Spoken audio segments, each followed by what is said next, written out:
Hello, everyone. Welcome back to this week's episode of Chiquis and Chill.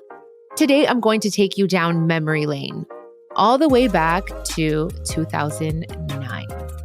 I was 23 years old, but we'll get all into the nitty-gritty right now. But this story might sound familiar to those of you who have read my books, but I want to expand on the story even more. Today, we're going to talk about the time my mom had me develop her first perfume. We're also going to get into the argument we got into before I left and some things I learned while I was in China. So buckle up. Here we go. You know what's crazy? For the past, I want to say 2 months, 3 months, I have felt so close to my mom. I feel like we've entered this new era or new season of our relationship. I know it sounds weird because she's been gone physically for 12 years, but I've been connecting with her on a different level lately. So I also wanted to do this episode to kind of just remind myself of everything we went through and what a beautiful relationship we had, no matter how ugly it was at the end, right before she passed, and how close we were in age, which caused a lot of friction. We were so alike in so many different ways and so different as well that it also caused bickering, but the love was real and we accomplished so much together, guys. And I should be proud of that. And I think because for so long I was focused on my career and focused on wanting to be seen as Chiquis, as my own person, I kind of put her to the side a little bit because I felt I needed to, and it got me through everything that I was doing. And again, I feel like I had been in her shadow a lot.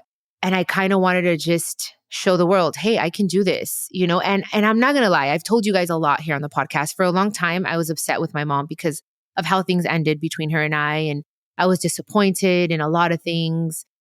And every year, it's a different feeling. And the more and more that I do things like this episode, it makes me just fall in love with her all over again.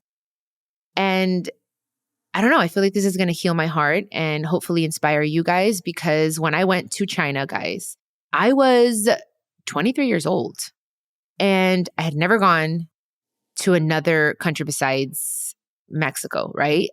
I hadn't traveled a lot. I was very busy back then with my mom, with the kids, with the house, with our businesses. And by then, I had already helped my mom develop her skincare and her makeup line. We were like the pioneras, the pioneers when it came to this whole influencer thing and having your own business and everything. My mom and I, we were freaking a power team, guys. My mom would tell me, I want this, and I would execute it. I don't even know how I would do it half of the time because I was so young. I didn't go to college. I always figured things out because that's the way she taught me. And I'm so grateful that she kind of would just throw me in, kind of like a child that doesn't know how to swim and she just kind of just throws you in the pool and then you have no other choice but to swim. It was like that, literally.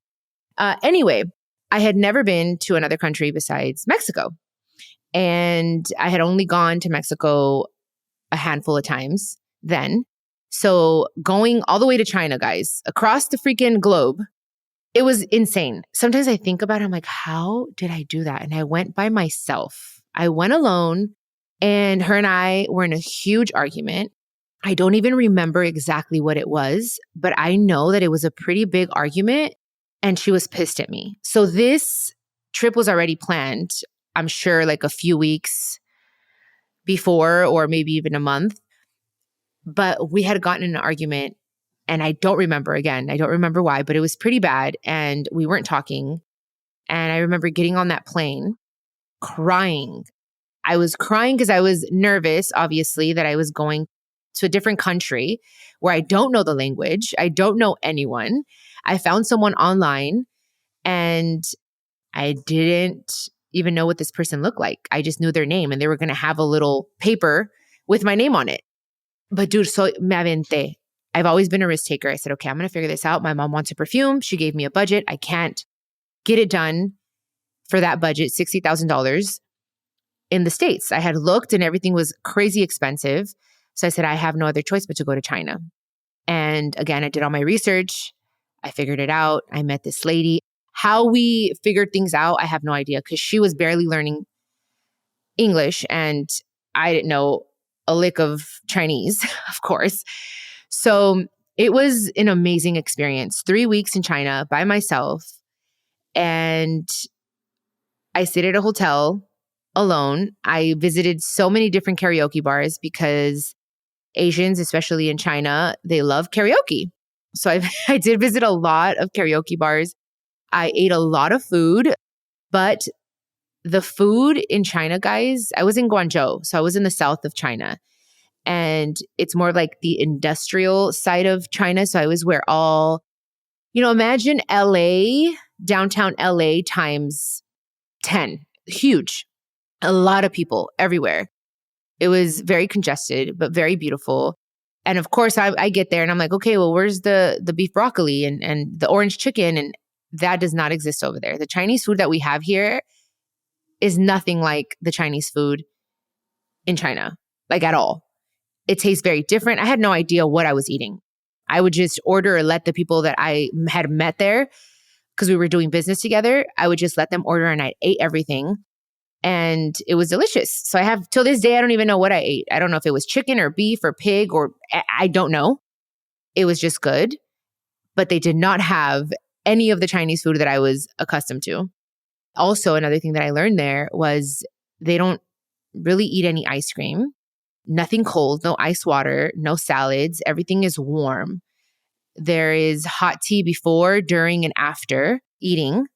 Everything was warm. That's when I feel like I lost so much weight while I was out there because, I had no other choice but to eat the way that the people that I was meeting ate. And I learned a lot, especially about the digestive system. And of course, throughout the years, I started forgetting everything because when I came back, I was very inspired. And I'm like, okay, all I'm going to do is drink tea and no more cold stuff and all this. But life goes on and life happens. And I was young. And of course, I forgot all about that until like now where I'm like, oh my gosh. There's like this crazy connection that I have with China because of that trip, but also because I always say I feel like I was Asian in a past life. I just love the culture. I love everything about the Asian culture.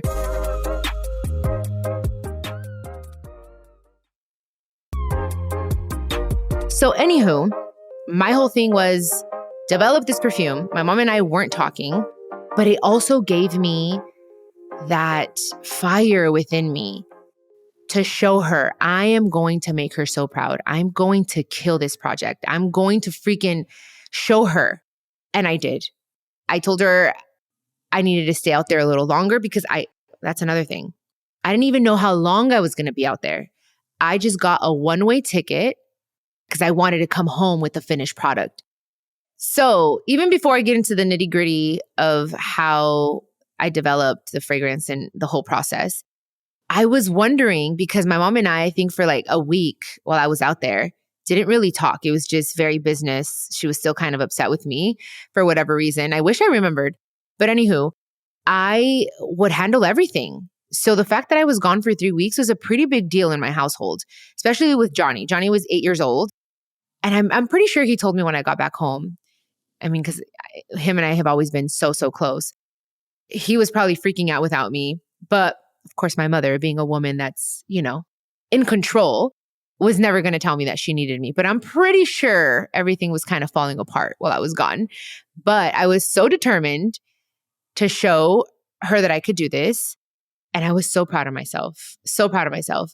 So getting into the whole production thing, I went to a chemist first. I wanted to get the scent down because that was super important. My mom was a huge fan of Tresor.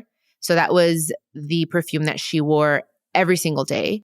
And she wanted something very different from that because that's the perfume that she wore was very warm and, vanilla. So she wanted something a little more daytime. So I just had that. I just knew what she wanted. She wanted a daytime perfume. She wanted a little citrusy, a little sweet, but more citrusy. Mind you, there was no way that I was going to show her the scent. I just needed to follow my intuition and her instructions and what she wanted and go with it. Because even sending it like through air shipping or whatever you call it, it was going to take days. We had no time for that. So I developed it. That was the first thing. I went to a manufacturer and we got the oils and I spilled so many different oils. I think I went to 3 different factories and manufacturers for the actual fragrance until I found it. I mixed things together with the chemist and I said, this is what we want. We let it sit for a few days. And then we had the fragrance, which was the most important part. Then I went to a different manufacturer to find the bottle and the cap. And because again, the budget wasn't a lot, I couldn't get like a specific mold made. Because at first she wanted like a whole, like her body and her silhouette. I was like, Mom, you got to chill a little bit because that's expensive. Just the mold, to make a mold, is $10,000. Okay. So I kind of got her off that. And I went with a generic bottle and a generic cap. I was like, okay, I got to make this look nice. The most important thing is making sure that the scent was top tier. And it absolutely was. Till this day, it is still the number one fragrance that is sold. It was the very first one, and that's the one people love the most. Of course, the other ones are great, but there's something special about that one, obviously. But it does sell very well still to this day. So that was that. I got a generic bottle, something that they already had in stock because there was no time. And I wanted something very simple, and the name was just going to be her logo. And that's what it is till this day as well. It's just the logo that her and I developed together, which are her initials, JR, and her little butterfly that I have tattooed on my foot. And that was it. It was very simple. And I wanted it to be not just a fragrance, but I put like a little gift set together. So it was the perfume and a lip gloss that had like little sparklies in it, and also a hand lotion because my mom loved the hand lotion and putting it in her purse. So I did the whole thing. And it was the same scent, the hand lotion, and I only made 1,000 units. And that was it because that's all we could afford. She gave me a $60,000 budget to make everything. You know, it adds up. So we did 1,000, remember, 1,000 units, and everything took time. So I had to wait for everything to be filled. I had to wait for the logos to be screen printed on the actual components. It was just a mission, which is why it took me 3 weeks because I said, I need to leave China with the finished product to show my mother exactly what it looks like, the sizes, how much it's going to weigh, so that we know how much we're going to spend on shipping. How I knew this at 23, I have no idea. Sometimes I feel like maybe because I had a little bit more space mentally, things just stuck. And now I forget all these things. I'm like, oh my gosh, I did so much. And how? Honestly, it was the grace of God. So what did I do? Because I think it's important. I want you guys to know what I did while I was waiting. Once I got all the hard work and all like the footwork done with the fragrance, with the bottles, with the components, the packaging, all that stuff, while they were doing their thing, putting it together, I had a lot of free time. So I was going again to the karaoke bars with my new Chinese friends that I met at the manufacturers because they all knew I was there by myself. I stayed at a very nice hotel. That's one thing. I was like, Mom, if I'm going over there by myself and you're sending me coach, because I was coach on the way there in the middle seat, and I was sad, crying. I left LA crying and I got to China crying. 14-hour flight, guys. In the middle seat, it was insane. I will tell you this. I love garlic. But oh my gosh, smelling garlic the entire way there was crazy. It was insane. Very tough. But I'm like, okay. So I told my mom, I said, one thing, fine, you're sending me coach. Totally fine, mother. But I'm going to have a nice hotel room. And it was very inexpensive, but very nice. It was a beautiful hotel. And on television, everything was in Chinese. So what I did was I took all 6 seasons of Sex and the City with me on DVDs, and that's what I watched the entire time I was there. I watched all 6 seasons, guys, of Sex and the City. That's when I fell in love with Carrie and Samantha and just, I was so into like Sex and the City. Oh, also, I would go to the mall. And I'm like, okay, well, I'm just going to walk around and go to the mall. And I remember this one time, the lady, she was trying to sell me something, some type of diet pill. And I remember her telling me that I needed to be smaller. She's like, you need to be smaller, smaller. She just kept telling me. And they would tell me you have such a pretty face, but you need to be thinner. Like they would like, you need to lose weight. So they were always trying to sell me something to lose weight, either a tea, a pill. It was just insane. The amount of times that I got hit up to like, for me to lose weight. Cause I was a thick ass girl in China. Everyone's very small. And here I am, this thick girl walking around. by myself. And that time I was at the mall and someone came up to me and they just said, oh my God, we love your face, and we want to take pictures. So I don't even know how and why I trusted these people, because they could have taken me anywhere and I wouldn't be here. But everyone was so nice and I trusted. And I went with this person. It was a guy and a girl. And I went to their studio and I took pictures. I have those pictures till this day. I was just looking at the album the other day and they put me in like 1, 2, 3, like 4 different outfits. Didn't pay me anything. They fed me. And I took the pictures because I didn't have anything else to do. And I'm like, okay, well, just give me an album. They gave me this whole album to bring home. But they used those pictures, guys, in China. One was for like a skincare company. And of course, I didn't know I didn't know they were going to use them. I didn't know until like after, like, okay, I signed something, of course. It was like, hey, we're going to use it for, a skincare. And then they were going to sell the pictures or whatnot. I know it sounds crazy. Now that would never happen to me. Now I know that side of the business, but it was fun. And I remember showing my mom the pictures when we got back and she's like, this is what you were doing, what you were out there. Like she kind of wanted to be mad at me, but I'm like, dude, I was waiting for like a week and a half to get the finished product. I needed to do something. So I learned a song out there too, the Shing-a-ling-a-ling song. That's what I call it.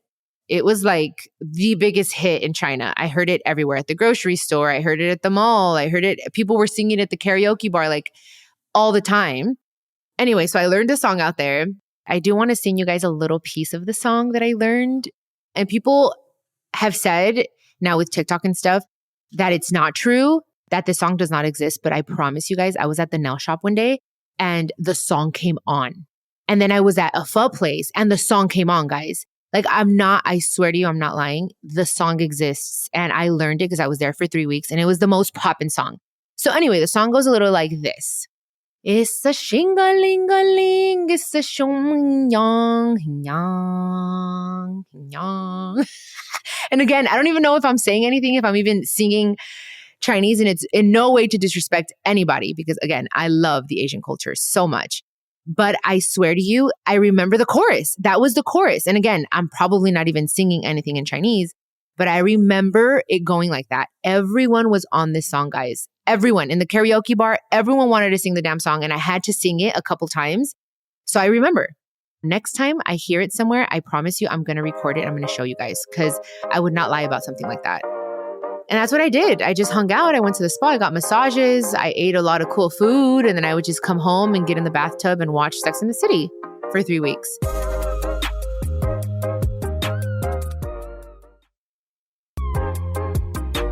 Now, moving forward to when I got back home and I had the finished product, I was so proud of myself when I got the finished product that I told my mom, I said, Mother, just FYI, I'm using the business card and I'm buying myself a first class ticket back. I feel I deserve it and I'm just going to do it. I just told her, I didn't even ask her permission. That was the first time I experienced first class and I haven't been the same since. They give me slippers. It was a lay down bed. Oh my God, night and day experience, guys, from going coach in the middle seat. It was a lot.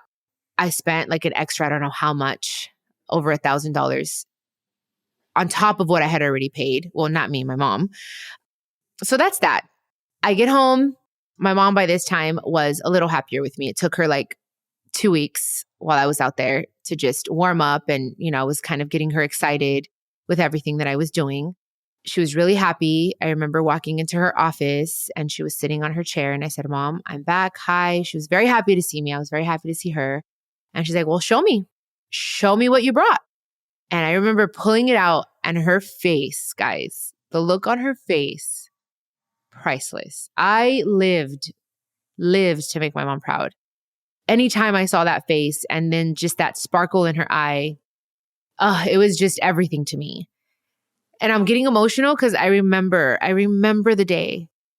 And she was so happy and so excited that she had her finished product and it worked beautifully because it was going to take months before we got the shipment, because everything was going to come by sea. So the fact that I stayed there to get a few made, because they didn't just make me one, they made me like 10 so we could take pictures and we can also show it to different stores.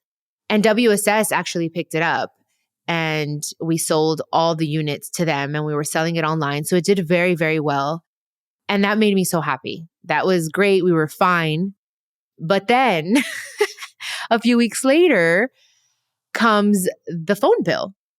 And this is where it gets a little sticky because I didn't turn off my data or whatever. The roaming. Okay. Guys, the phone bill that came was insane. $6,000 phone bill. My mom wanted to kill me. It was such an expensive trip. And I'm like, oh my God, I didn't know. I never turned off the roaming. I'm like, Mom, like I'm sorry. We were on different time zones. Like I needed to send a lot of emails. I mean, back and forth with the manufacturers, with just everyone, with her. And I was on a lot of phone calls, and then I was talking to someone back then. So of course at night I was bored. I'm going to get on the phone. Never did I think it was going to be $6,000. My mom was livid. Then she got over it because I was like, Mom, it's okay. Now I'm like, damn it. My mother, I put her through some things. Anyway, she was upset, but then we got over it and I gave her $1,000. And that's when she told me, she's like, what do you want me to do with these $1,000? Roll them up and use them as a tampon? She told me that. I'm like, what? I'm like, Mom, $1,000 is $1,000. She's like, yeah. And you owe another 5,000. But anyway, it was nice. It was a beautiful experience. And I've grown out of this because I think for a long time, I wanted her approval on everything. And it's also not healthy, to live for someone's approval all the time. But I wanted to make her proud, and I'm happy and I don't regret anything, but I'm glad that I also grew out of that and matured. I'm definitely grateful that I was able to experience everything that I did. And my mom trusted me as much as she did to get things done. And again, we did a lot together. I mean, we started the skincare and the makeup line. We did the perfume. We did a tequila business together, her jeans as well. Like I learned everything really because of her, because she threw me into everything and I had no other choice but to figure it out and look into everything and do my research and learn the hard way. But it's helped me out a lot with everything that I do now. So I wouldn't change a thing. It was a very tough trip, but also everything that I learned and what I was able to accomplish was priceless. And I would do it all over again, even if that meant her and I fighting on the way there. It just because, again, it gave me that like motivation to like, I'm going to show her. And I'm glad because I did. And I'll never forget her face. I would go again to Guangzhou. I want to go to Shanghai. I've never heard beautiful things about Shanghai. That's in the north of China. But my fragrance is made here, guys, in the US. Not that there's anything wrong with manufacturing anything in China, but I did want my perfume, my personal perfume, to be developed here in the US. It is Reina, and it was definitely inspired by that experience in China and everything that I learned there. So I'm very grateful. And I love wearing perfume. I wear my perfume every single day. It's the only perfume I wear. And I wanted to make something because I have expensive taste. I do. Even the chemist that made my perfume told me that. She said, you have very expensive taste. And that's why I'm like, okay, this is exactly why I want to create my own fragrance, because the fragrance that I used to use was a $300 bottle. Okay. And when people would ask me at my meet and greets, like, Chiquis, you smell so good. What perfume is it? I almost felt embarrassed because I was like, what am I doing spending $300, $500 on a freaking fragrance anyway? Like, if you can do that, more power to you. But it started kind of like, I'm like, I know how much it costs to make these things. Like, I know. And that's why I wanted to make my perfume. And that's why Reina is in such a generic bottle, because again, I'm all about not being worried so much about what it looks like on the outside. Of course, I want it to look nice, but when you're first starting out, like, you need to get components or, things that are already in stock so you don't spend so much on that. When things start being custom made, that's where it gets really expensive. And I wanted to focus more on what's inside the bottles. Like with my skincare, when we first started, the bottles were very inexpensive because that's what they had in stock. But I really wanted my product, what's inside, what you use on your face, on your body, for that to be the most expensive thing and what I invested in. So that's what I did with my perfume as well. I got a generic bottle, a generic cap. I wanted it to be very simple, very straight to the point. because of course I would like to just go all out. Now I can do that. Now something's coming, like a different bottle with like a custom made cap that cost a lot. But again, because you have to be smart, and I saved some money and I said, okay, I'm going to save X amount to make a more custom bottle. But when I first started, again, I didn't want to spend that much on the bottle. So when people ask me that, like, okay, why are your bottles this and your bottles that? Because I got a lot of like criticism at first with my skincare because of it. And I had to explain this to people. I'm like, you guys, it's expensive to make a freaking product, you know, and I'd rather you guys pay for what's inside. And then people, when I told them that and they fell in love with the actual product, then they understood. But anyway, that's a whole, that's here nor there. I just wanted to explain that. And there is another perfume that's coming. It's a unisex perfume and it's going to be called Mi Gente. So that'll be coming out around my birthday. It is unisex and I'm excited because soon I have to find a date to make a whole video to present it. So this will be my second perfume. I mean, I've had Reina for years now. I want to say at least 5 years, 6 years now. And people love it and they come back for more. So that makes me really excited. But now this one's going to be very different. It's going to smell different. It's more citrusy, a little musky, but completely different from Reina. So look forward to that. And yeah, that's it, I think. I mean, that's all I really wanted to share and kind of just take you guys down memory lane and take myself there and appreciate more everything that I went through with my mom and all the beautiful moments that we lived together, because there were a lot, So that's basically what I'm doing. So you'll hear a lot more stories, I think, here on this season, because I'm in that mode, in that like I want to connect with my mom in a different way now.